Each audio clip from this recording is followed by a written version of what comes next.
நம்ம முத்திரை மருத்துவத்தில் இன்றைக்கி நம்ம வந்து நீர் முத்திரை வந்து பார்க்க போகிறோம். இந்த நீர் முத்திரையை 3 விதமாக பார்க்க போகிறோம். சரிங்களா? இந்த நீர் முத்திரையில் வந்து இப்படி குடிக்கிறீங்க இல்லையா, இது வந்து நீர் முத்திரையுடைய சமநிலைப்படுத்துகிற மாதிரி.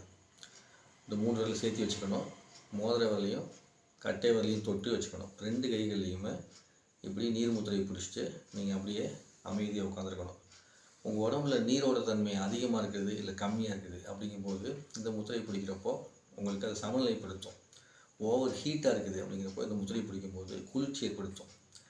அதுக்கப்புறம் நரம்புகள்லாம் வந்து தொய் பெற்றிருக்குது அப்படிங்கும்போது இந்த முத்திரை பிடிக்கும்போது என்ன ஆகும்னா அது கொஞ்சம் இலகுவாக மாற்றணும். ரொம்ப வறட்சியினால ஒரு மாதிரி இழுத்தமாக இருக்கும் இல்லையா, அந்த நேரத்தில் இந்த முத்திரை பிடிக்கிறப்ப என்ன ஆகும், உங்களுக்கு அந்த சமநிலை வந்து கொடுக்குறாங்க.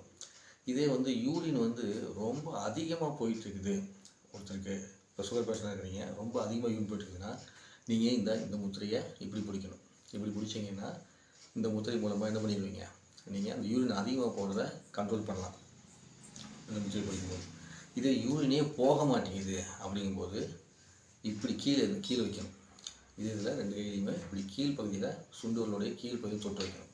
இப்படி தொட்டு வச்சிங்கன்னா உங்களுக்கு யூரின் வந்து போகாமல் இருக்கிறவங்களுக்கு போகிறதுக்கான வாய்ப்பு வந்து கொடுக்கும். இப்படி இந்த நீர் முத்திரைங்கிறத 3 விதமாக செய்யலாம். ஸோ இது ஒவ்வொரு முத்திரையை பார்த்திங்கன்னா தனித்தனியாக வந்து விளக்கமாக வந்து பார்த்திங்கன்னா 3 பிரித்து நம்ம அடுத்த வீடியோவில் பார்ப்போம். இப்போ இது ஏன் போட்டுக்கிறேன் அப்படின்னா, ஒரே இதில் சேர்த்து போட்டுக்கிறேன்னா நீங்கள் இந்த யூரினே போகாமல் இருப்பீங்க, அவங்க இப்படி வச்சுக்கோங்க. வைக்க யூரின் போகிறதுக்கான வாய்ப்பு கிடைக்கும். யூரின் ரொம்ப போயிட்டே இருக்குதுப்பா அப்படிங்கிறவங்க இப்படி வச்சுக்கோங்க. உங்களுக்கு வந்து யூரின் அதிகமாக போகிறது தடுக்கப்படும். அதுபோக வந்து உடம்புல எப்போ பார்த்தாலும் வறட்சியாக இருக்கிற மாதிரி இருக்குது அப்படிங்கிறவங்க இந்த மாதிரி பண்ணிக்கோங்க. உடம்பு எப்போயும் ஹீட்டாக இருக்கிற மாதிரி இருக்குது அப்படிங்கிறவங்க இந்த முத்திரை வச்சுக்கோங்க.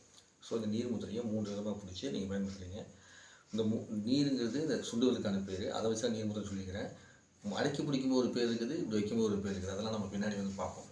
சரிங்களா? தொடர்ந்து சேனலை வாட்ச் பண்ணிட்டே வாங்க. சேனல் அப்போ தான் நாங்கள் வெளியிடக்கூடிய முத்திரைகளை பற்றி நீங்கள் தினந்தோறும் பார்த்து தெரிஞ்சுக்கிட்டு இதை ஒரு பாடமாகவே நீங்கள் கற்றுக்கிட்டு பயன்படுத்த முடியும். யாருக்கெல்லாம் பயன்படுதோ அவங்களுக்கெல்லாம் அனுப்பிச்சி வைங்க. நன்றி, வணக்கம். குருவே நம, தந்தையே நம.